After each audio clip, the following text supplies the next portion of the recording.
Welcome one and all to Big News Wednesday.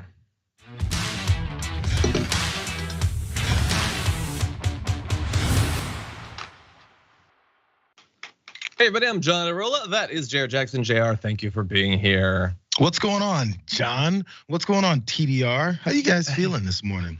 You know how I'm feeling this morning? So like sometimes, things just like develop. Like I don't even remember how Big News Wednesday started. It just all of a sudden was a thing. But sometimes things will just develop and then they have consequences that you couldn't have foreseen. Because we announced that it's Big News Wednesday every morning, that is now sort of like a road sign through the week for me. Like it's like halfway, or slightly less than halfway. But it also now, it feels like they occur 10 minutes apart, which reminds me every week how fast time passes, how fast life races past you. I feel like it's always Big News Wednesday. It does seem that way, especially with all these kinds of news. But also, bro, I just want you guys to pause for a second. It is April 19th of 2023. It's April 19th of 2023. We're 4.5 months into this year, bro. I'm just gonna let you guys know how fast things are moving here. That's all. Just the 2020 election was years ago. COVID was crazy. 3 years ago when it started, at least. And you walk around the studio and it looks like it's now, right now, and nothing has changed. Please, anyone, come to the studio. Well, not just anyone. Sometimes we have bad people come to the studio. Anyway, with that said, we do have a lot of big news. It is truly a big news Wednesday. It is a historic defamation case resolution Wednesday. And that's just to start us off. We've got an insipid interview between Tucker Carlson and Elon Musk to wade through. We have to see what Elon Musk has to say, because I will remind you, dear viewer, that he is one of the smartest people on the planet, or so I'm told. But anyway, updates on Dianne Feinstein, more tragic shootings, and if you missed the opportunity to get one of the Trump digital trading cards, don't you worry, he's making more of them. And that's just in the first hour of the show. In the aftermath, the Bud Light thing is still happening. John Fetterman trolls the right in a very fun fashion, and AI is coming for your pooch. So there's a lot to look forward to, everyone. In anticipation of all of that, though, please hit the like button, share the stream so people know we're live. And if you want to send us any comments, tweets, super chats, Jayar and I can respond. Maybe we'll get a little bit of a chuckle. If it is a funny enough comment or insightful enough, I will leave room for that as well. Then you might win a $100 Blue Apron gift card. So send those comments in and we'll respond as we go. But with all that said, Jayar, are you ready to start the show? I think so, and there might be some issues. I won't get the Blue Apron gift card because I have thoughts about John Fetterman that maybe you guys aren't happy with. You're gonna be banned from all future food delivery gift cards. Okay, well, we're gonna see about that. But first, we've got other news to get to, so keep your powder dry. Anyway. Fox News and Dominion have settled in their massive $1.6 billion lawsuit. The lawsuit that could have been one of the biggest things in media news ever now is just what it already was, which is admittedly very big, as was the settlement. Fox News is gonna have to pay $787 million. That is by far the most that's ever been, received in a settlement like this. There have been a few others, for like 20 million or 90 million that were also paid by Fox News, by the way, and a few others besides. But that is a lot of money. That said, is it a lot of money for Fox News? Well, Fox Corp apparently had $4.1 billion cash on hand, according to Lachlan Murdoch back in February. The company is valued at more than $17.6 billion. So no, not really gonna be a bunch. Some people have estimated it as at around 7% of their yearly profits.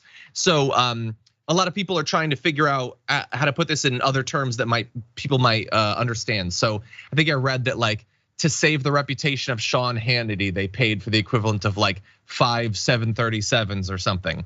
Another way that you can put it into perspective is that $787 million is now the cost of doing business. That's what it is, that's all it is. The amazing thing, by the way, when you think about it, is they lied to their audience so that they would keep their audience, keep making money off of their audience, and they made so much money off of their audience that now they can easily pay the settlement for lying to their audience to keep their audience. Isn't it amazing how that works out?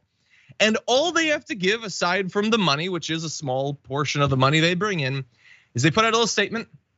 We acknowledge the court's rulings finding certain claims about Dominion to be false.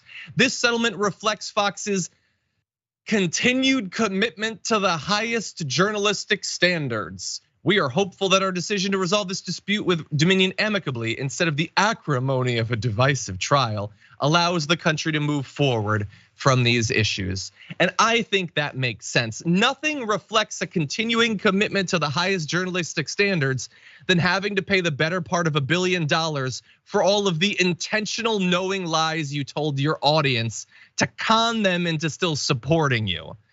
Anyway, we've got a lot to talk about here. Just initially though, Jayar, they settled. We're not gonna get the trial. We're not gonna get the testimony. What do you think? Oh yeah, this is the way this approaches. Look at that statement. The very first thing that Fox said, we acknowledge the court's rulings.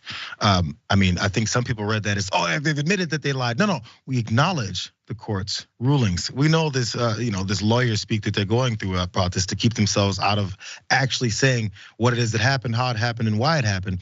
So basically, at this point, John,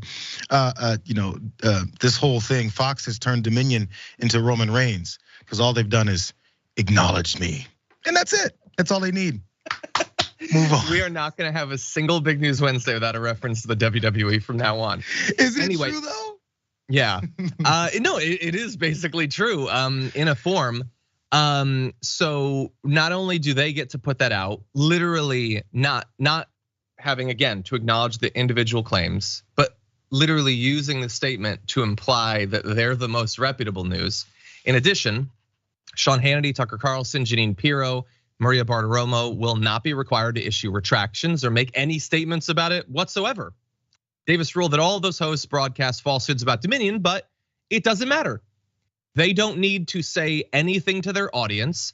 And spoiler alert, everybody, but they're not gonna say anything, nothing accurate anyway, about what happened because it's not court ordered. So if they say anything, and they probably won't, it'll be a pack of lies. They're especially not gonna have to actually go on the stand and respond to direct pointed questions at risk of perjury about the very damning statements that we've gotten from their text messages. Now, look, a lot of you are probably as depressed about this outcome as I am, but I will remind you that as sort of a consolation prize, because unfortunately that's about all it's gonna be, we'll always have those texts.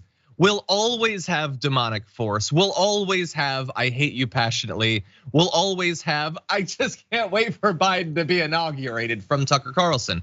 So we can throw that in his face, to his tweets and stuff like that. It's not gonna have any effect on his audience.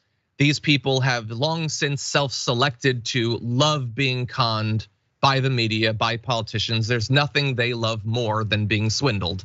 And a lot of people, I think, are rightly depressed that we're not gonna have that testimony.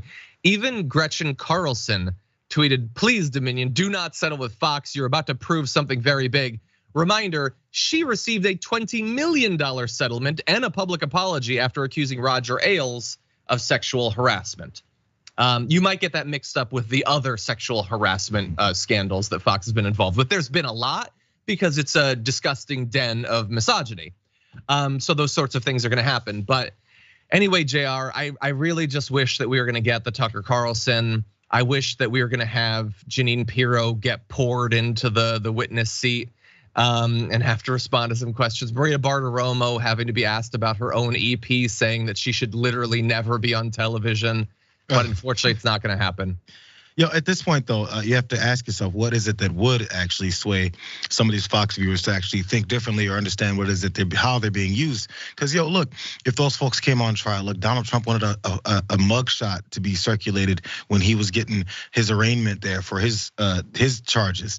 So it's almost like the worst things that happen to these folks, they've been so brainwashed. The worst thing that happens to their deities at Fox News, they'll probably support them even more. Oh, can you believe that Maria Bartiromo had to admit on the stand she was lying to us? That actually everything that she was saying and everything that they were supporting from top to bottom with all of these nighttime news folks, all of it was a lie just to make more money off of us? Yes, like it's the upside down world, bro. They'll hear that Fox makes hundreds of billions of dollars, and then every year at least makes these several billion, and then have to give up 787 million, and that's kind of it. And it's the price of just lies and propaganda. Will that be enough? Hell no. Because even though Fox isn't talking about this, they're hearing that this is happening, and then it's swept under the rug like, oh yeah, this is just them coming after Fox. And it starts and it ends there. They've got them in this box. It's gotta be the most accepting propaganda group in history. This is worse than any other previous group in history that's been fooled into believing that they're not shooting themselves in the foot, and they will do it till the ends of time. Look, I definitely think that you're right. Even if, again, Tucker Carlson's lawyers have already said that he openly lies to his audience, and that did not convince anyone. So I think you're right. They would have found a way to be like, no, they just had to say that because the deep state is doing it or whatever. To your question, what would it take for them to turn on them? Well, we're in this really sick situation where we already know the answer to that. I don't need to come up with the answer. Fox came up with the answer. What was gonna cause their audience to turn from them was to stop conning them, stop lying to them, and they will freak out. Like an equivalent would be if Scientology, don't sue me, if Scientology were to be like, okay, everybody, we have a big announcement to make. Look, we love you guys and we really hope that you stay, but all the stuff where you grab onto the thing or whatever, that's not scanning anything. That was all made up. But don't just say, we want to be honest with you because we respect you. We're not gonna lie to you anymore. That would cause many to leave. That would be the only thing. Like, this is how powerful the propaganda is that these people are not like They're not being lied to and just waiting to learn what is true. They want to be lied to. That's why they're listening in the first place. All of this is just a convenient get out of thinking free card, get out of critical thought card, get out of having to consider the feelings of other card. They are being supplied with a placid, comfortable mental state, a feeling of superiority, of infallibility. That is what they are being given, and that's what they want. They care about that. They don't care about any of the supposed facts that go into it. Facts about voting machines or caravans or anything like that. They don't honestly believe that it's true. They just like having people say it. And now I want to turn to what they will get from the audience. You might think that Fox News settling with Dominion would be big news. And in some places it is. We're talking about it here. It was talked about in most news outlets, but you know where you weren't gonna hear much about it? Fox News. They covered it 3 times. I'll remind you, they're a 24-hour-a-day news network. In about 4 hours after the settlement became public, they covered it for a combined 6 minutes of coverage. It was nearly $800 million, the settlement. They couldn't get a minute per 100 million. For most of the day, they were talking about other things far more important, like illegal immigration always, or COVID-19's possible origins. Also on their website, because they have that too, it's not just the news network, it's website too. They published one story on their homepage more than an hour after the settlement was announced. It included the network's official statement and called the lawsuit media fodder. By Tuesday evening, the story was ranked around the 30th position on the homepage. Because they don't care about it, and I don't doubt that they would juice the numbers of the algorithm or whatever for the rankings, but I also think that might be legitimate. I think tons of Fox viewers, if they even saw the headline at all, were like, that's gonna make me uncomfortable. I'm not gonna expose myself to that. I didn't go to foxnews.com to have reality intrude on my day. What do you think, Jayar? Yeah, I mean, you can see it. Look, I was thinking about Neil Cavuto. I want to make sure I remembered him correctly. He spoke out once about his COVID diagnosis. I believe he got it twice. And the second time he said it damn near killed him. And without the vaccine, he would be dead right now.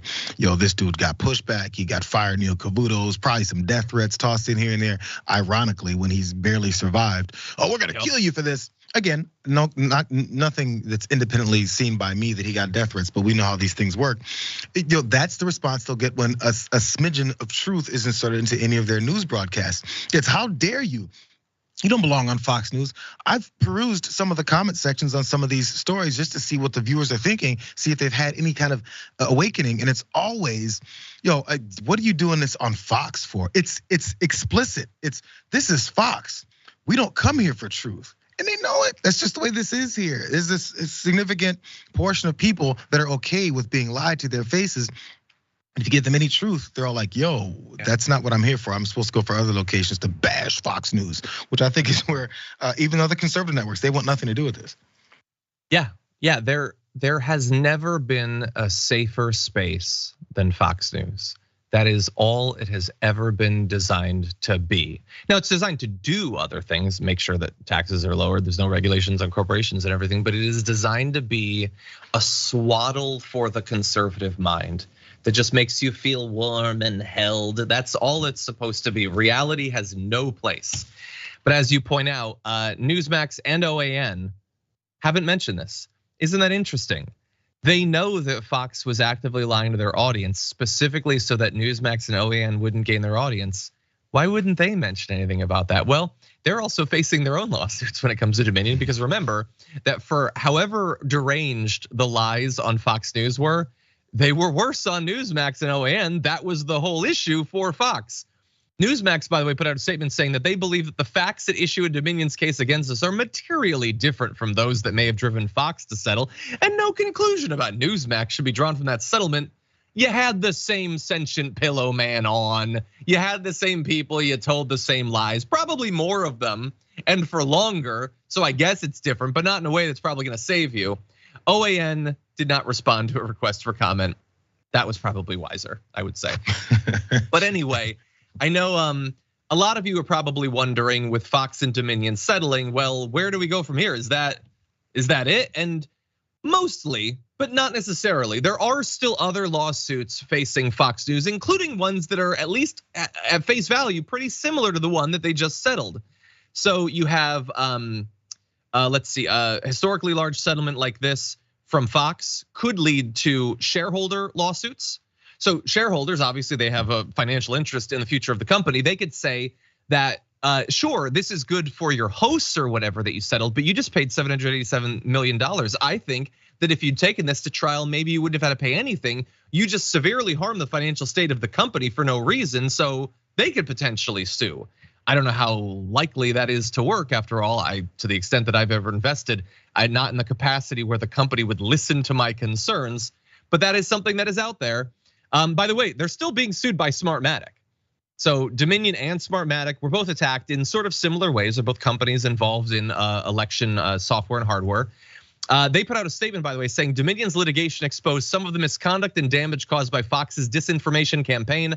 Smartmatic will expose the rest. Smartmatic remains committed to clearing its name, recouping the significant damage done to the company, and holding Fox accountable for undermining democracy. By the way, while the $1.6 billion that Dominion was asking for is a lot of money, Smartmatic is asking for $2.7 billion. And their suit counts Giuliani as a defendant. It has a separate lawsuit against Sidney Powell for jurisdictional reasons. And if I remember correctly, I could be getting this wrong. There's a lot of conspiracy theories, but if I remember correctly, I think Smartmatic was only used in like 2 counties or something, whereas Dominion was a little bit broader in where it was used. So if you are alleging that the election was stolen by one of these companies and you're telling the same sorts of lies about a national company versus one that only had like 2 counties where it was operating, then that's even more deranged and seemingly obviously not true. Also, you have Abby Grossberg. So she has her lawsuit about not just the toxic environment that they have at Fox, but remember, it's also about they're trying to influence her testimony when it comes to the Dominion lawsuit. So there's a lot of lawsuits still out there, Jayar. I don't know. Do you have any hope? Where are you at right now?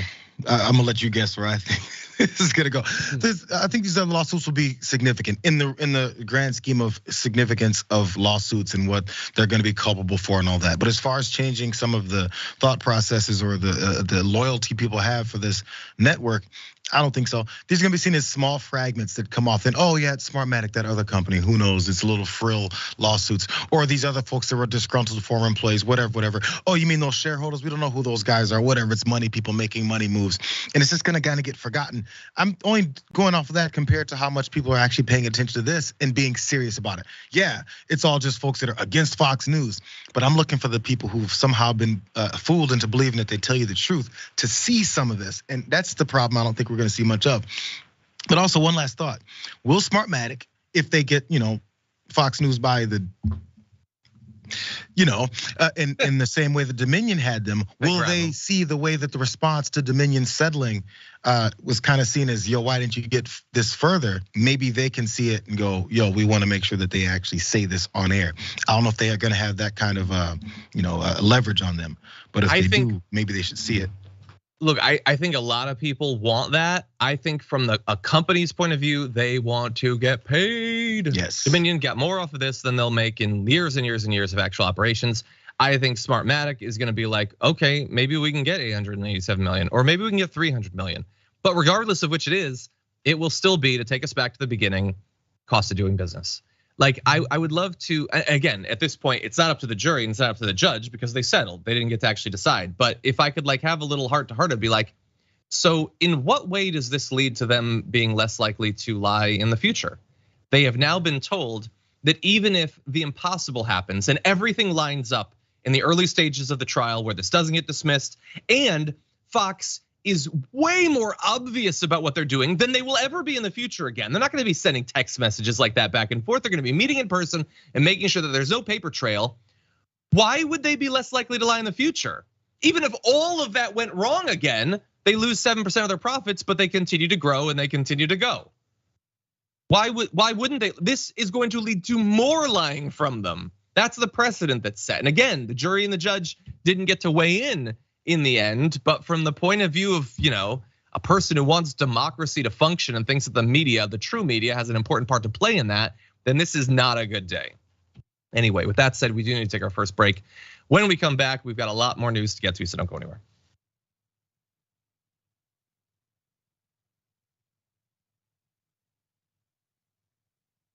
Okay, everybody, let's see what's going on out there in the audience.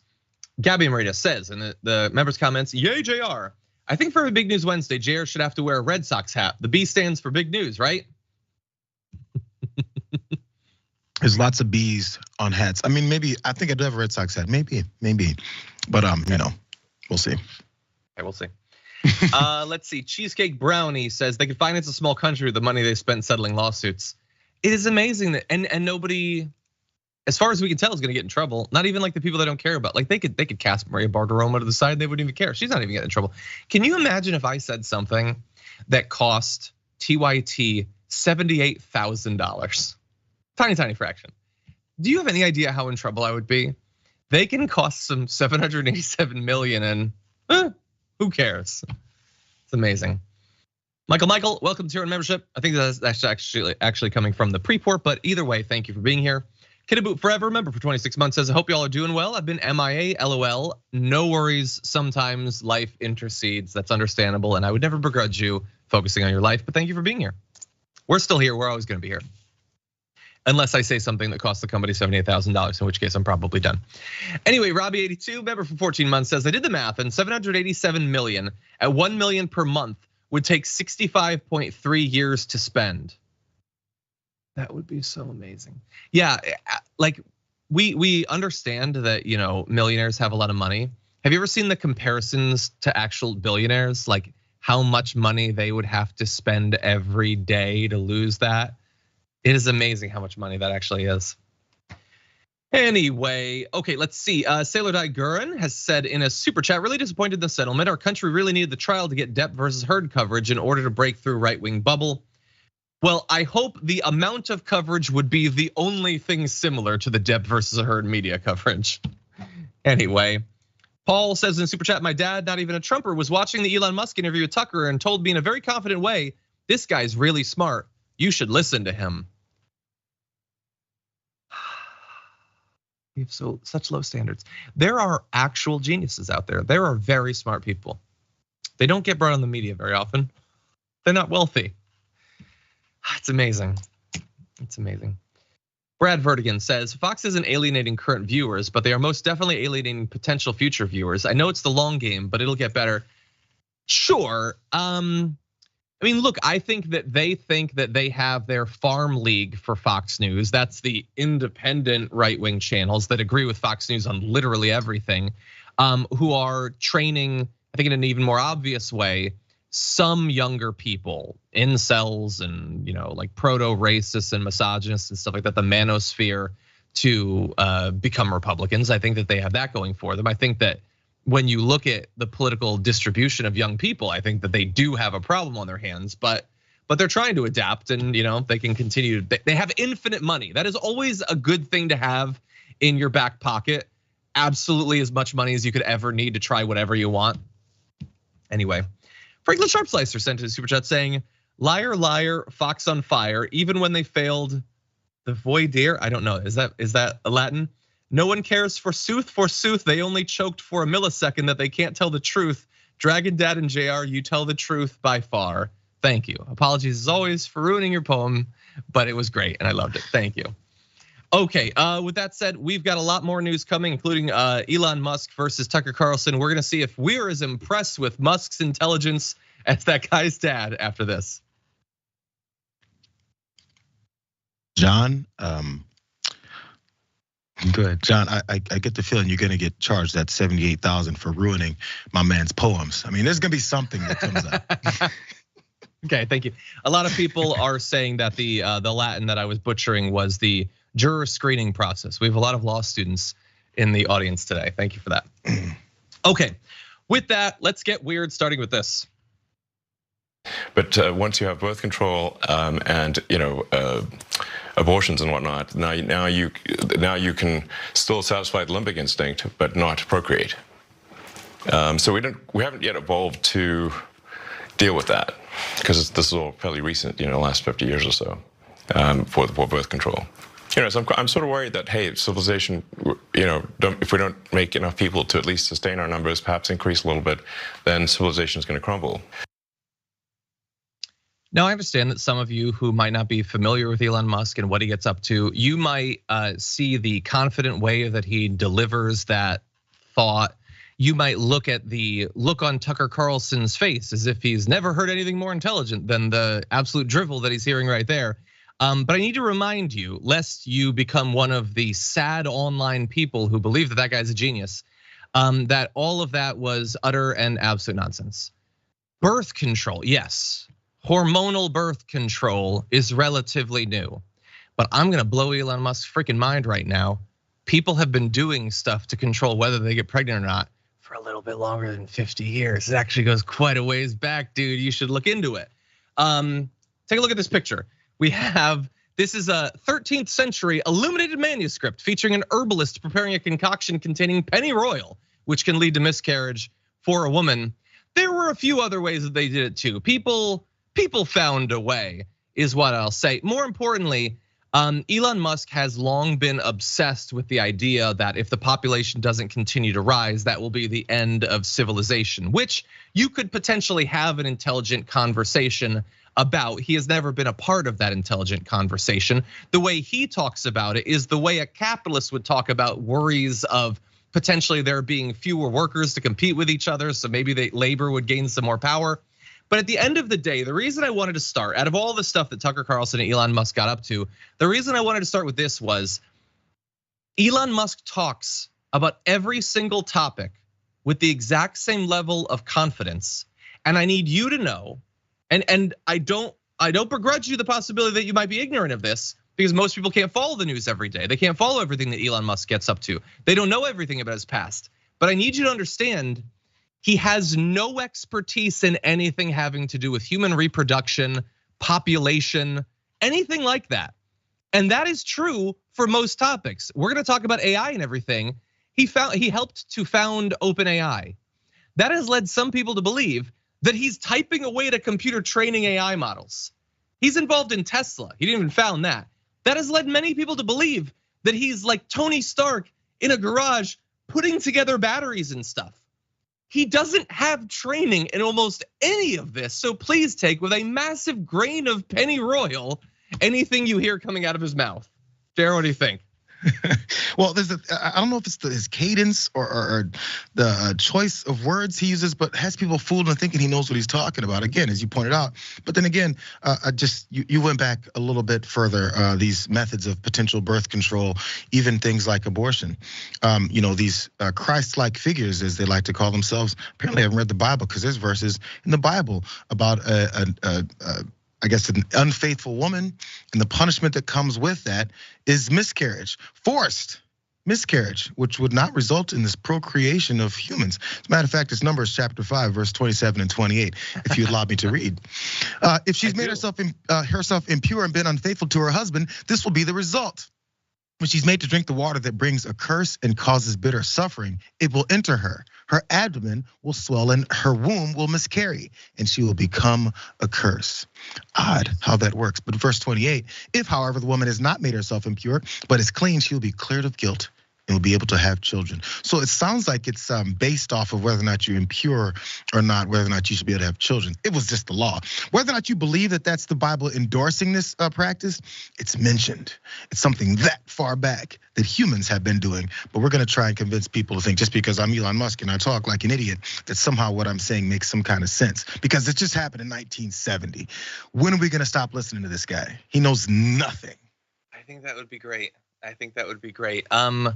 Look, there is a world in which he actually cared about the work or the inventions or whatever the hell it was that he was doing initially that helped him to take the large amount of money that he was given by his family and turn it into more money, and not become so obsessed with getting the most pathetic people on the internet to think that he's clever or whatever, that he could have just focused on what he knew, like designing apps or whatever. He was involved in some of that stuff back, around like the turn of the millennium and all that. But the fact that he's involved with SpaceX does not mean that he's designing rockets. And I'm going to the companies of his that he still has. Have you been in one of his tunnels lately? Have you been in a Hyperloop recently? He's a genius after all, and he's definitely in charge of all of those things that he was talking a lot at one point. So where the hell are they? It's because it's not about him. It can't be because he doesn't know anything about it. These are complex things that involve tons of actual engineers and scientists. That's what I'll say. And in this area, people who care a little bit more about the actual individual's bodily autonomy that he gets to talk about in incredibly abstract terms. People for whom they're not so rich that they could just have 10 kids or whatever and not care about the financial consequences of that. I'm gonna focus on actual people's lives. With that said, he is gonna turn to something that's a little bit closer to his wheelhouse, starting with this. You think that's real? It is conceivable that AI could take control and reach a point where you couldn't turn it off and it would be making the decisions for people. Yeah, absolutely. Absolutely. No, that's definitely the way things are headed, for sure. I mean, the things like say ChatGPT, which is based on GPT-4 from OpenAI, which is a company that I played a critical role in creating, unfortunately. Yeah, and then that's basically where it ended. Because again, he didn't train the AI. He started up his own AI company, notably like 3 weeks before he signed onto that letter saying that we desperately need to have a halt to AI development. Interesting. And the news only came out after that letter that he had signed this thing. Are there concerns about AI? Yes. Will you learn anything about those concerns or how we should handle it by hearing Elon Musk talk to Tucker Carlson? No. He asked him, will we reach a point where you can't turn it off? And he said, yes, that's the way it's going. Which could be true, but it has all of the the technical rigor and scientific validity as a statement of any random person overhearing you talk about AI in a bar and saying, yeah, we're not gonna be able to turn it off. And for Tucker Carlson to then be like, oh really? What do you think Elon Musk is doing? He's running Twitter and then theoretically putting a couple minutes a day into Tesla. He's not developing these things. Why is there no critical thought given whatsoever based purely on the branding of this guy as supposedly being a genius? I do think that we need to have a conversation about what role there is for government when it comes to AI, governments really, how much autonomy should be given to corporations. But the idea that you would take as the only perspective that matters a guy who is already trying to set himself up to make a ton of money off of AI, why would that be the guy that you would trust in this? Jayar. It says a lot about our society. It says who we worship and why we worship them. He's got money, so therefore him making basic normal statements that any other idiot could make suddenly has more weight to it. We were just talking about procreation. Why does Elon Musk give a damn whether or not a bunch of folks are procreating at the rate that he likes? What is it about him that makes him be the arbiter of whether or not we're procreating enough for his vision of the future of the world? Who the F are you, Elon Musk, to be saying these types of things? We promote him because of money, perceived money. The same way we had perceived money of Donald Trump and promote him to this next stage. And look how much of an idiot he was and everything he did. But we never learn our lesson. We're slaves to whoever has the money. So if Joe Johnson in the middle of Maine wins the lotto a couple times and wins $100 million, or maybe wins the super lotto ball and wins $700 million. Should we start listening to what he says because he's got some money in his bank account now? Hell no. But we promote certain people that are promoted, that are backed by other folks who want that message to then go out and then talk about how the rest of society needs to procreate to the rate so that I can continue to enslave you with my stupid ass businesses and underpay people and fire them at will at random reasons. That's the reasons why he's talking about this, and we're stupid enough to listen to it because of money, bro, that we give him. Jesus. I'm gonna mention, I 100% agree, and we are stupid to listen. I'm gonna remind people of how stupid we are if we listen to him. We're not gonna play the next video just because I'm sick of hearing his voice at this point. So apologies for that. But so one of the things that Tucker actually asked him was it a mistake to buy Twitter? Now, that seems like a hard question because after all, it hasn't been going well. But it was pitched as being so like, all you wanted to do was to save free speech, and that has become difficult because of nothing having to do with you. So was it a bad decision? And then Elon Musk says, well, financially, maybe it was. We did just cut the valuation in half, and a lot of people think that that's still overvaluing it or whatever, but that's fine. And then he says, especially because like it was really bad timing that right before I bought it, and then the advertising revenue suddenly was cut a bunch. There was suddenly way less advertising. That was just bad timing. It was just a thing that was always gonna happen. It didn't have anything to do with him winning it. And Tucker Carlson's like, yeah, dear God. Anyway, with that said, no more of this. We got more AI coming up in the aftermath. AI not having to do directly with humans, at least, which I prefer. I want to turn now to a very different topic, an important update on something we were talking about earlier this week, starting with this. Some of the same far-left voices who've attacked Senator Feinstein in the past are now suggesting that the Senate move her off the Judiciary Committee indefinitely. Indefinitely. The stated reason, the supposed emergency, is that Senate Democrats are unable to push through the small fraction of their nominees who are so extreme, and so unqualified that they cannot win a single Republican vote in committee. So let me say it again. The far left wants the full Senate to move a senator off a committee so they can ram through a small sliver of their nominees who are especially extreme or especially unqualified. So that about Dianne Feinstein proves that Ro Khanna was right. Simply having her asked to be taken off of the committee is something that the Republicans would and did stop from happening. So Ro was right about that. But more importantly, that was Mitch McConnell being simultaneously incredibly honest, if you read between the lines, and incredibly dishonest if you don't, about why the Republicans have stopped Dianne Feinstein, who cannot do the work of being a senator on committee, let alone any other, from being replaced by someone who will. He's being obvious in that he's not even trying to hide that this is just a power play.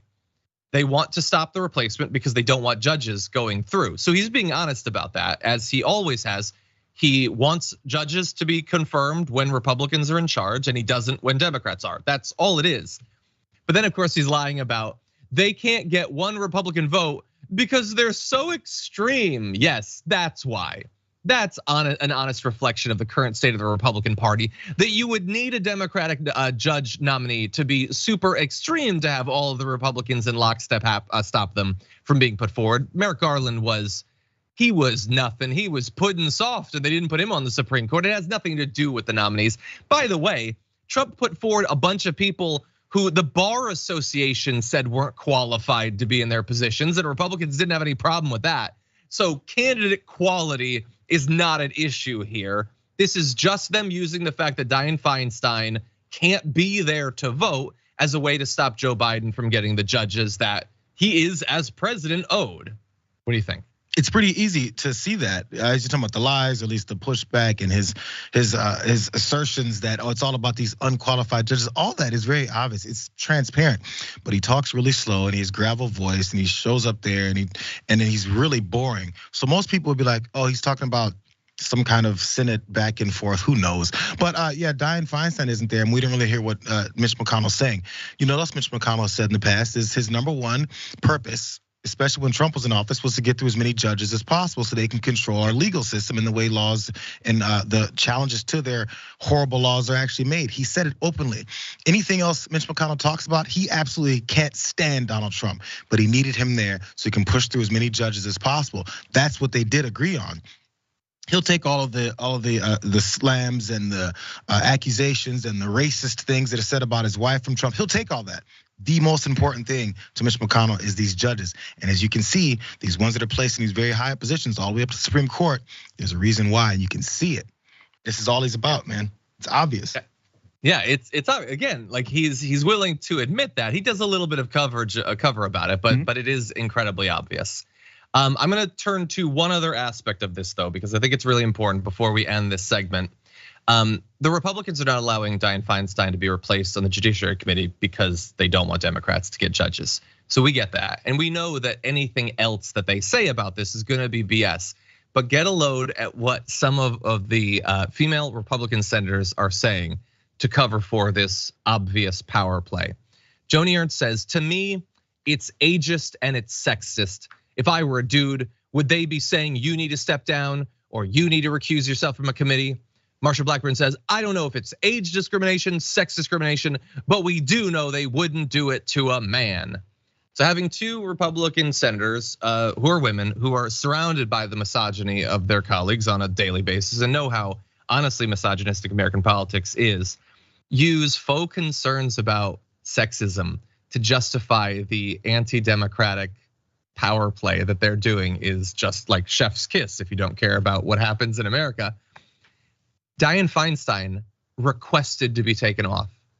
So they're saying they need to tell the woman, no, you don't get to decide whether you're taken off the committee because you deciding to leave would make it sexist is honestly a level of absurdity that I didn't think we'd get to. I would have assumed that they just wouldn't have said anything at all, but this is amazing. What do you think, Jayar? Ask them how they feel about John Fetterman from the moment that he was elected.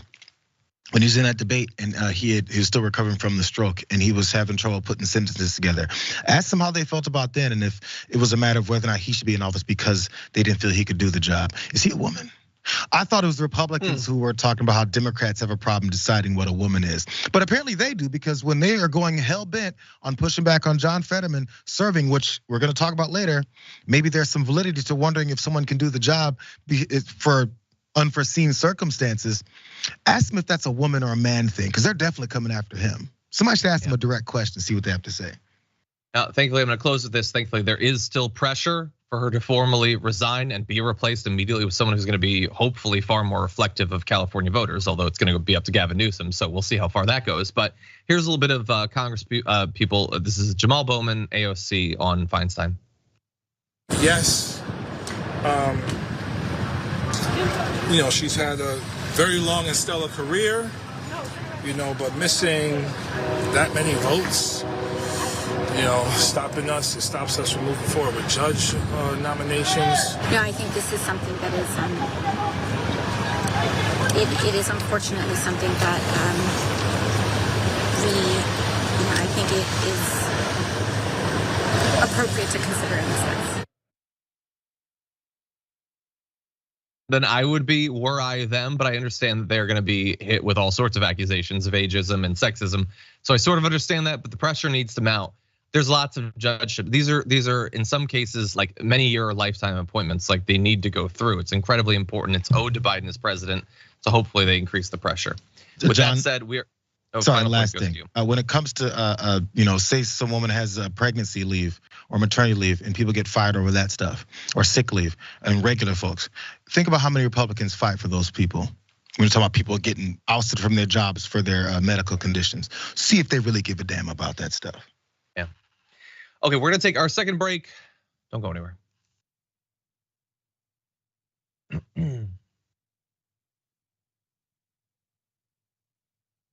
Okay, everybody, let's see what's going on out there. Pitchfork's Dragon says in the super chats, to be fair, Dominion got way more money in the settlement than they could have won in damages. Fox paid to not air their dirty laundry.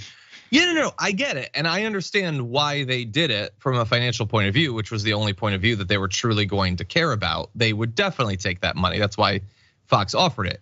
It just, like, basically it does in effect let Fox off the hook. They don't care about that money, not that much. Older crypto sissy dragon says in a super chat, Fox News opened themselves up to many more lawsuits and criminal investigations, Smartmatic, wrongful termination, election interference, etc. Do not forget the Fox shareholder lawsuit as well. I don't know if those came in before we did our little update near the end of the block, but we did actually talk about all this, so thank you. Okay, Greg Morrison says in a super chat, never forget Elon is the alpha male that posted a photo of his bedside table that had a 3D printed revolver from the game Deus Ex just to look cool. Look, honestly, I know most people probably find that to be cringy. I don't think that's as bad as a lot of the things that he's done. There's a lot of competition though for just really pathetic social media things. Like he is a guy, he is proof that for some, there's no amount of money that you can make that will like settle your desperation and your need to be accepted. Is it perhaps that just getting more money and getting more right-wing grifters online to like you doesn't actually fill the hole in your soul? Because you're acting like it obviously doesn't. Anyway, okay, Billy B has been with us on Twitch for 31 months, says Johnny Pie and rated Jayar means a great big news day. Thank you. Elfie Dragon's been here for 19 months, says thank you for being genuine and showing me how to thrive in this political landscape. Thank you. I'm glad that you're able to thrive. I aim for helping people survive, but I'll take thrive, sure. Blue Lizard Guts, been here for 32 months, says that is so many months. I'm glad you liked your new Funko. The new Funko is right over here, actually. I think you can see it. It's me as the battered. We got to do another photo shoot. That was for our launch like 4 years ago. I think it's time that we launch season 2 of the Damage Report.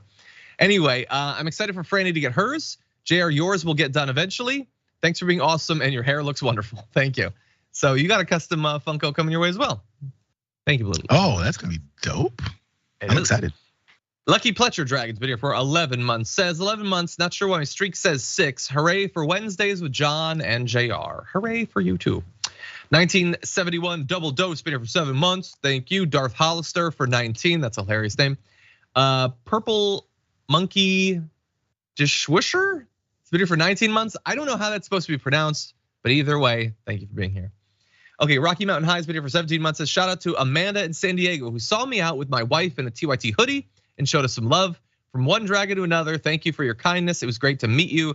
John should totally stop by Morning Glory restaurant next time in San Diego. I don't know what Morning Glory is, but it sounds like a delicious breakfast restaurant. I could go for that. Do they have good French toast? I don't know. It sounded like they do. Okay, I'm gonna look them up though. Okay, little back to the super chats for a sec. Franklin Sharp Slicer. Oh, that's the one that I read. Thank you. The J Dragon says, Jay, I'm a Nationals fan visiting Houston. Is that acceptable, JR? I mean, as long as you don't turn into an Astros fan visiting Houston, that's the only thing I have a concern with.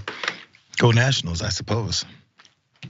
See, I get to float free of all of these petty rivalries and all that. I mean, we can talk about like Roman Reigns and Sami Zayn or something like that, and then all of a sudden I'm back in it with the rivalries. But anyway, and where is Alexa Bliss? No, I have concerns, but anyway, we'll be back.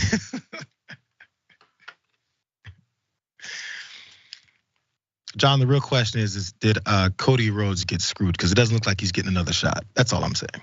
If he doesn't, then yes, he did get screwed. But anyway, okay, we don't get to have fun, JR, talking in that way because unfortunately, and I'm being serious here, we have a really serious story to talk about.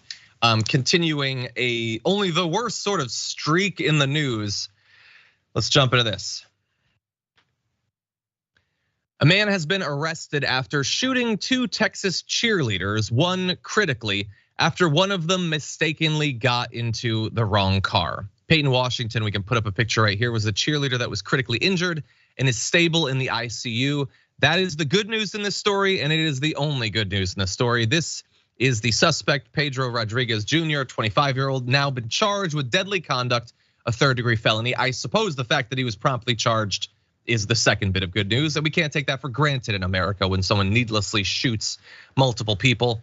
What happened here is that Lynn Shear, owner of Woodlands Elite Cheer Company, said that the cheerleaders typically carpooled from the Austin area to her gym for their training. On Monday night, she said at least 4 cheerleaders were on their way back to Austin, and they had to stop at an HEB, that's a Texas supermarket chain, where some of the members had parked their cars. One of the girls accidentally tried to get into the wrong car. That's when she said, quote, a guy got out and they saw that he had a gun. And so they tried to speed off and he shot his gun like 5 times or so into the car. Heather Roth, one of the cheerleaders, said in an Instagram live post that she was the one who got out of her friend's car and opened the door of another vehicle she thought was her own, only to notice a man was in the passenger seat. She said she got out of the car and back into her friend's vehicle. Roth reportedly said the man approached their vehicle and she rolled down a window to apologize. That's when the man started shooting. And if this is reminding you of other news stories, it's because yes, we have had multiple days pass with people, including Ralph Yarl. We had a story yesterday, ringing the wrong doorbell, pulling into the wrong driveway, accidentally getting very briefly into a car, and then with no harm, no foul, leaving and trying to apologize. And unfortunately, we have a country that is so chock full of guns and terror that all of them resulted in shootings, none of them had to. In all of these cases, despite the fact that we've been told a million times during our life that we'll all be safer if only there are more guns around, literally the only thing that resulted in these stories being tragedies was the presence of a firearm. Every one of these stories could have been exactly the same, except the person didn't have a gun and it wouldn't even be a story. We wouldn't have to be thinking about it. She wouldn't be in the ICU. Ralph Yarl wouldn't be, possibly looking at years or a lifetime of recovery. The woman in, I believe it was upstate New York, wouldn't have died. It was the guns that made them tragedies. That's what they're designed to do. Jayar, what do you think?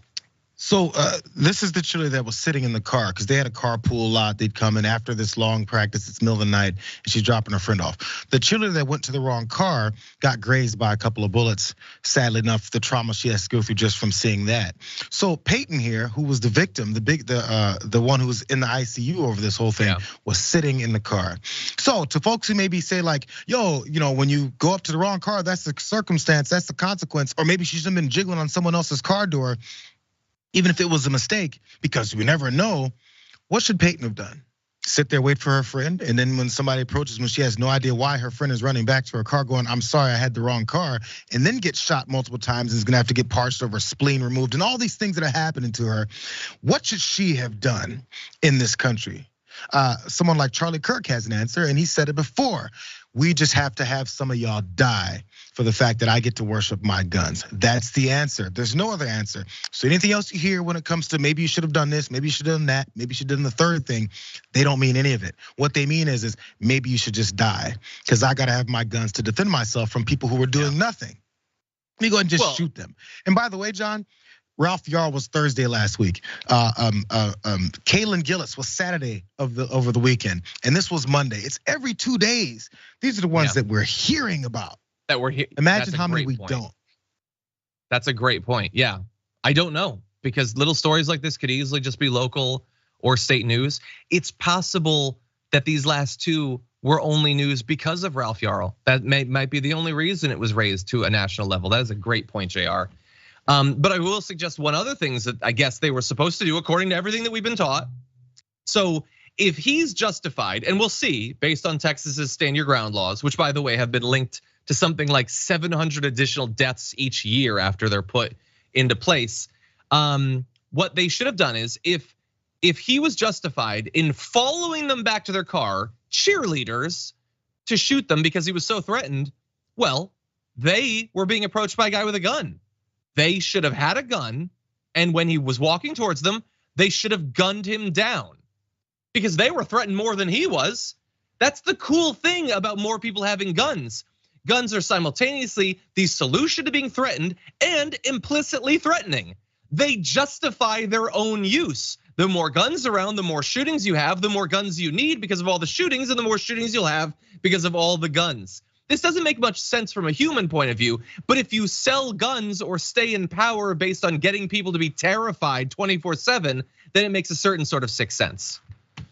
You know what we always sell it on is there's certain kinds of people that do this. The first one was a white guy for the young black teenager. Then it was a white guy and a young white woman with Gillis.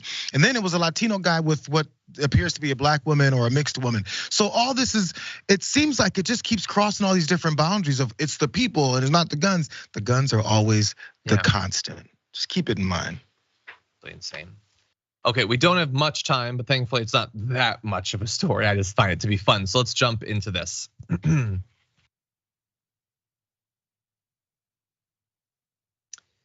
If you missed your first opportunity to buy one of Donald Trump's stupid NFTs, well, don't worry, he's got a second round that has unfortunately already sold out. So I guess you missed it again. Don't worry, he'll sell more. Here's how he announced it. I am pleased to inform you that due to the great success of my previously launched digital trading cards, I'm a Pokemon. We're doing it again, Series 2 available right now. Go to collecttrumpcards.com, have fun. And why wouldn't you have fun with a stupid JPEG of Donald Trump, I'm gonna say stealing the Liberty Bell? Why is he holding it? Where is he going with it? Put it back, you thief. Anyway, here's the cool thing about NFTs. If you do wanna own that one, you already do. Go back, pause, screen cap it. It's yours, free of charge. Anyway, we have other examples of these incredibly stupid, but I'll remind you, sold out NFTs. Take a look at this.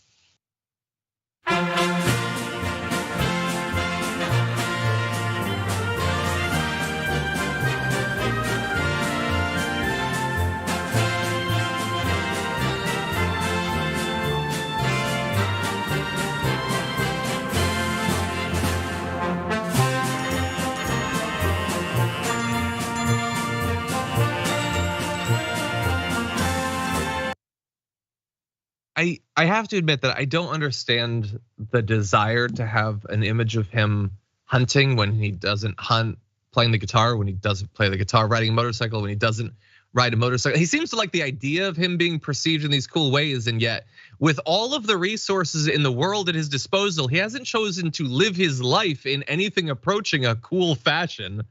I don't know, Jayar. Obviously, there is a demand for these things. What do you think? I love that you said he's stealing the Liberty Bell. That was fun because he was also talking about how these young folks are running up in the department stores and stealing refrigerators and air conditioning units. Yep. Somehow they can. I guess that's why he thinks they can just lug out refrigerators because he carries the Liberty Bell around like that. It's Bell for my family. He ended that whole thing by saying, "Have fun." So this is the same guy who's talking about how our country is going down because he's not in the White House. Look out, I can't say the other N word. Nukes are coming for us. It's a constant drumbeat of how close to death and destruction the country is simply because he's not in office. So how can people have fun with these stupid ass trading cards if we're on the verge of death? Keep paying attention to where this roller coaster of emotions that they keep sending you on. Death, destruction, be afraid, shoot, shoot, shoot. Have fun, everyone. Which one is it, bro? Should I have fun or should I be prepared for the apocalypse? It's 6 days after the fall of man. I've got my AR-15 and my Trump card where he's playing the tuba. I got everything I need, baby. I don't understand it. We have to go slightly over though, because I have to explain the other just awesome part of this story. So it's not enough for Trump that doing no work whatsoever, he's gonna make $1 or $2 million off of this or whatever. And why shouldn't he? Someone else generated some images in Midjourney. Why shouldn't he make $1 million? But that said, that's not enough for him. He bleated, "I hope everyone notices, and I'm sure the fake news won't, that I'm leaving the price of the trading cards the same as last time, even though they're selling for many times more. It's called the market, and sold out almost immediately because I want my fans and supporters to make money and have fun doing it. I could have raised the price much higher, and I believe it still would have sold well with a lot of money coming to me, but I didn't choose to do so. I will be given no nice guy credit." Well, it's a good point. He could have priced them up. He could have done things that affected the prices.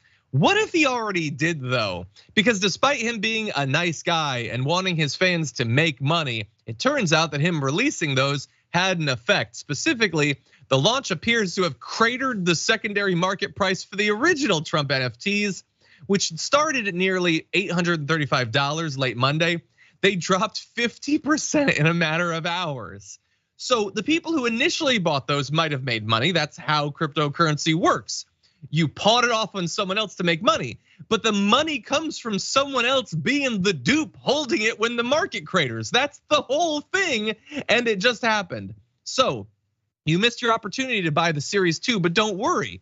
You would have made some money maybe if you bought them and then sold them, but as soon as he launches a third set, which he's totally gonna do because it's easy money, those are gonna be cratered as well. Thankfully for Trump, there's always a new rube. Anyway, that is unfortunately all the time we have for the first hour of the show, everyone. Thank you for joining us if you're on the linear platforms or on the podcast. As always, we appreciate your support. More to come in the aftermath though, so don't go anywhere. We'll be right back.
Welcome back, one and all, to the Aftermath. I'm Iadarola. That's Jayar Jackson. Jayar, what can people look forward to on the watch list later on today?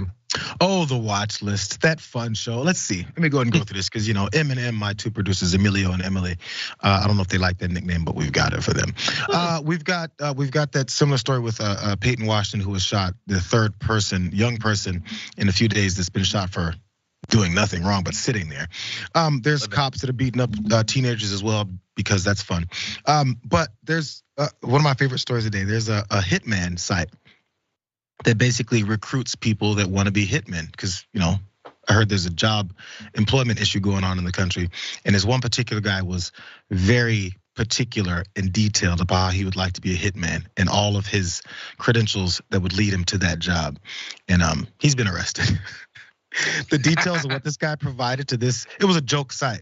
The details of what he provided to this site is outrageous. I can't wait for that story. The most amazing thing about a hitman to me has always been that we stress, like in movies and everything, it's like their ability to kill someone. They're the hitman, their job is about the hit. But that really isn't the job. Anyone could kill someone. The job is not getting caught. Because otherwise you're a one and done hitman. We don't stress that it's really the hiding man. You do the kill, but then most importantly, you need to hide. You don't want to get caught for it.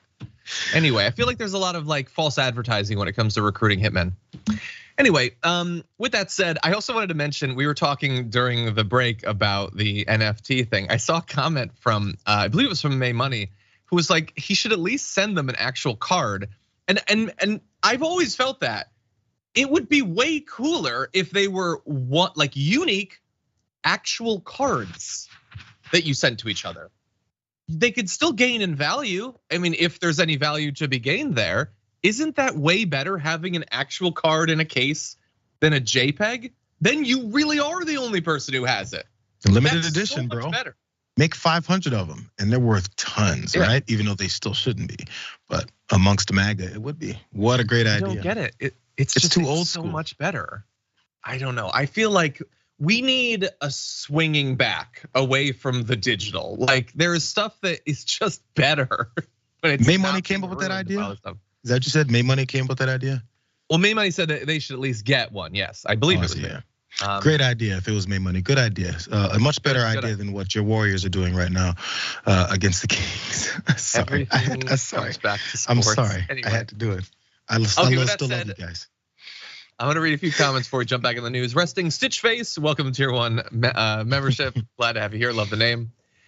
Seattle Dragon, member for 13 months, says, hey, Dragon family. John, I love your cynical sense of humor and daily reality check from a fellow nerd. And shout out to all the regulars in the live chat. You all make my mornings more tolerable. Thank you. Yeah, a lot of you might watch like linear, you might listen to the podcast, and you may not know that we have an awesome chat community. And you might think, on the internet? No, these ones are cool. On Twitch and YouTube, we have great mods, a supportive community. It's awesome. So something to potentially take part in. With that said, we gotta get to the news. So let's jump into this.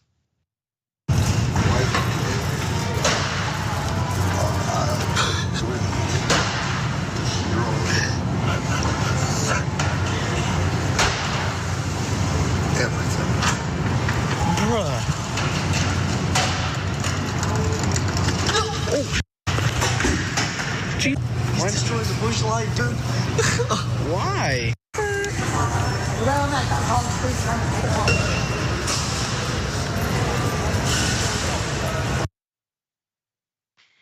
So what you just saw there was one of the latest iterations in the protests against Bud Light. And I thought that the dumbest form that they came in was people buying extra Bud Light to then shoot with their machine guns or whatever. But this is actually stupider because that guy was destroying Busch Light. Not Bud Light, they're not the same thing, they're different companies. It would be stupid if he was destroying someone else's Bud Light because he's gonna get arrested, but he didn't even destroy the Bud Light. In fact, since he wiped out their stock of Busch Light, he raised the odds that someone's gonna buy the Bud Light. So not the smartest people necessarily engaged in this protest, and that shouldn't be surprising. I will remind you what all of this started from. It was this, influencer Dylan Mulvaney being given like a promotional Bud Light with her face on it. It would be deranged enough this entire backlash if they put Dylan Mulvaney on the can and sold it. I don't know why you'd freak out about that, but they certainly would. She is, after all, committing the unforgivable sin of existing as a trans person. That I feel the need to stress that. Dylan Mulvaney hasn't done anything. There's no scandal, there's no concern, there's no nothing. Just existing as a trans person is enough to get people to run to their Stop and Shop and then start destroying Busch Light. But they didn't even do that. It was one promotional thing, and that has led to people destroying stocks of various beers. Watch out, Shock Top, they're coming for you. It's led to morons on the internet like Benny Johnson saying the CEO of Budweiser is a CIA operative. So it's not the same thing. Like, it's not an op, you moron. People work at different places. What would the goal be here for the CIA? What is the plan that ends with one promotional bottle of beer being sent to Dylan Mulvaney? I will remind all of you conservatives that if you guys hadn't freaked out about this, no one in America would even know that it had happened. Anyway, Jayar, it actually gets even crazier, but what do you think? That'll show them I'm gonna go up in the Walmart and start destroying beers. Then I'll get arrested. Now Bud Light will stop it. Where's the thought process? How does this really work out? As you said it was Busch beer that he was destroying because he can't read. Busch Light. Is that what he threw out? Busch Light? It was no Bud Lights in his destructive path. Are we serious? This is what this guy's. We're assuming that he can read. I mean, I don't know. We're assuming wrong. He's destroying Busch Light because of someone's. I want to break this down even further than what you said, John. One person that you've never met before, their perspective, their outlook on life, who they are, who they feel they are, and your brain is wrong, and you're doing this. You're doing this because of one person and one company who put their face on one effing can and then said, I am this person, I'm celebrating 1 year of being comfortable in my skin. And you're doing this. Again, have you said anything to anyone that's a trans person? Have you seen anything from their perspective? Do you know who it is they're about and why they are where they are? Do you know any of this before you throw a tantrum like this in the middle of a store to then get arrested because of someone else's perspective? Hey, bro. You know who's out right now, free and smiling? Dylan Mulvaney. You know who's in jail right now? Maybe not to this point now, but who's gonna be up on these charges? Your dumbass. And somehow that's a win. Look, I think that boycotts are hard to maintain long term. You might eventually lose interest and then start buying the product again. Mm-hmm. To avoid that happening, get yourself put in prison. Then you can never buy Bud Light or Busch Light again. By the way, the supermarket already paid for the beer, you dummy. Now they're gonna have to buy more of it to replace the stock that you destroyed. All of this is resulting in higher sales. And I've been looking every once in a while because sometimes boycotts matter. I've been looking at Anheuser-Busch's stock price. It doesn't matter at all. It's just like, again, just move on with your life. But they can't. It gets even more deranged from here. Let's jump into this video. What is happening to Bud Light is every single red-blooded American, every single redneck across America, and I love them because they're my friends, are canceling Bud Light. And they're canceling Bud Light, one of their own, because they are so fed up and angry about it. You see, a lot of corporations are always worried about being attacked by the woke mob. The real huge group of consumers you should be afraid of is the right mob. Those are conservative Americans that once they've had enough, they will cancel you so hard, and they don't care who you donate your money to. They will cancel you so hard and they'll never come back. Well, the evidence for Anheuser-Busch's stock implies that it's not having much of an effect. But I love her reference to the right-wing mob. We know what they're already doing. They're going into stores and trying to destroy the beer. They're shooting it with machine guns. It's a threat of violence, and she knows that. That's why she's making it. But I also love that it's Marjorie Greene delivering the message. Because if it was any other right-wing grifter, they would have just the minimal brain to use a different term for what they're doing. Because they wouldn't want to directly demonstrate their hypocrisy when it comes to cancel culture. But she is so empty-headed, so smooth-brained that she literally uses the term cancel. The thing that they supposedly hate more than anything else in the world, she's like, no, I'm just gonna go with that. She's being honest, by the way. They are doing what she says she doesn't want people to ever do. And she is openly admitting to that and making 100% clear the hypocrisy here. Jayar, what do you think? This is the beautiful part about how open and how open everything is with access to information and people putting out anything they want to say. Because she says all this stupid stuff. People push back on it, point out the hypocrisy, the dumbassery, and the breaking of bottles in the middle of a store and getting arrested over it, or shooting up things that you already bought. All that is exposed, so they have to take it to the next level. Because again, all this is a clout chase. So I have to prove to my idiots, again, my rednecks, who I love because I love them because they're rednecks and they're my people. In order to do that, you have to continue ratcheting it up to a higher and higher degree. So eventually, she has to say, yeah, all that stuff we're saying about the woke left mob, we're actually the right mob and we're cancel culture. All the things that they've been saying they hate so much. It only came out because they've run out of things to say of how outraged they are. Now they have to start congratulating themselves and pat themselves on the back and say, you know what we did this weekend? We did what with the left, we say the left always does. And that's some kind of way of a win. Pete dumbass Hegseth went on his show. I don't know why I did it. I think he was filling in for that one of those guys. He was filling in. He said we went to a ball game. We ordered all these different local IPAs, and then the primetime producers told us that it was actually made by Anheuser-Busch. That was a fail. It's like watching a fail video when someone hits himself in the head with a baseball bat, and you go, "Why did you upload that?" Yeah. I don't. Again, I understand that. I'm going to be reiterating this point, but like, from what the right has told us in this years-long now crusade against trans people, they started off by saying, "No, we just don't want them to be like destroying the young people or something." Like, yeah, is that what your war is about? You guys are going around the country destroying random beers because they acknowledged the existence of a totally issue-free trans person. I honestly, we have seen many political or culture war boycotts.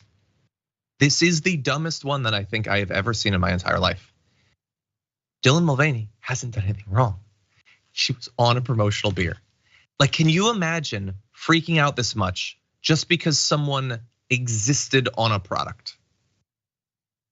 I honestly don't get it. And so many right wingers, I don't think that they are stopping to think about for a second why they are so filled with rage. But they have it. They have it. Okay. Last thought. Well, what does doing this do to save those children? It's gonna make them now not be trans. I don't. How does shooting up a bunch of Bud Lights make the kids that you're concerned about then be what you think they should be? I don't know. They don't know. As the people in the chat are saying, impotent rage. That's what they have. That's what they have. Okay, anyway, let's jump into our next topic whenever you're ready. Hey everybody, it's me, Senator John Fetterman, and I just want you to know that I'm back and I'm feeling great, 100%. And during my time during the hospital, the Fringies really came up with a conspiracy that I have a body double. And I just want you to know that is just crazy, that's not true. And dude, John, what event am I supposed to be doing this afternoon? Dude, really? Just the two of us. So that's obviously John Fetterman having a little bit of fun with the conspiracy theories that we've previously covered on the network. That he has a body double or he is an AI. This isn't like Alex Jones stuff. This is all stuff that was on Tucker Carlson, by the way, I'll remind you. But thankfully he has returned to the Senate after receiving treatment for clinical depression at Walter Reed National Military Medical Center.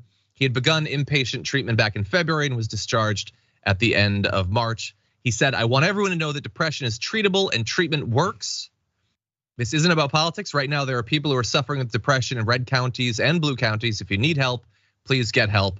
It's great to be back." You return to the Capitol wearing shorts. You'll be shocked to find out. And I love that he said all that because there are a lot of people who are suffering from anxiety and depression, a number of other conditions. They are not all libs. I don't know why that would be a thing that people would believe, but people do act like that's the case. Obviously, there is a lot of undiagnosed mental health issues on the right as well.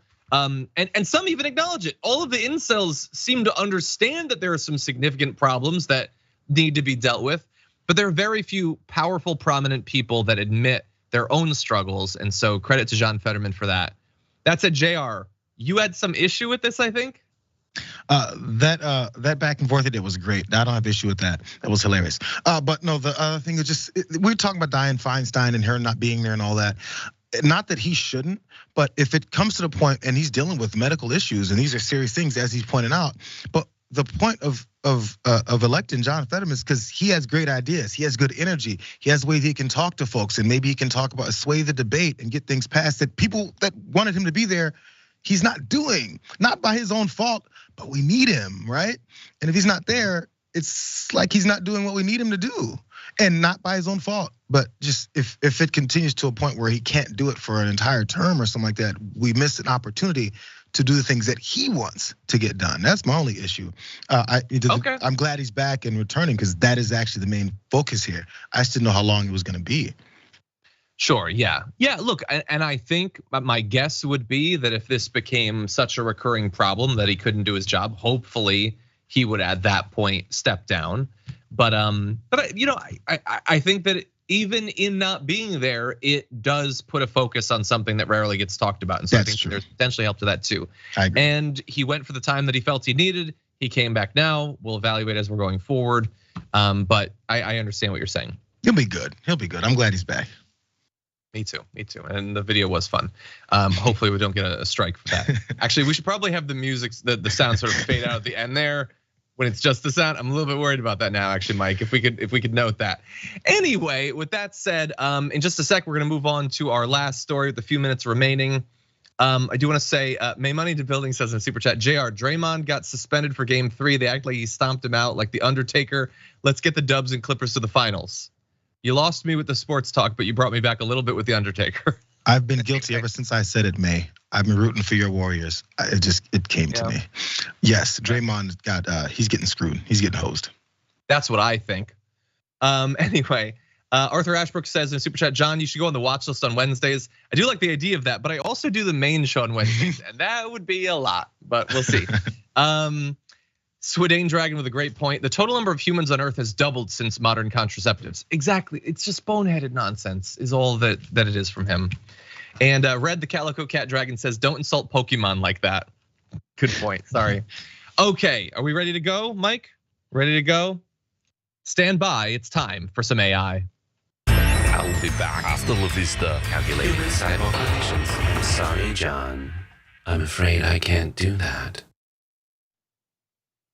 There's a lot of fears about the jobs that might fall by the wayside with AI coming in and knocking humans out of their positions, but is pet sitter the next big one we should be worried about?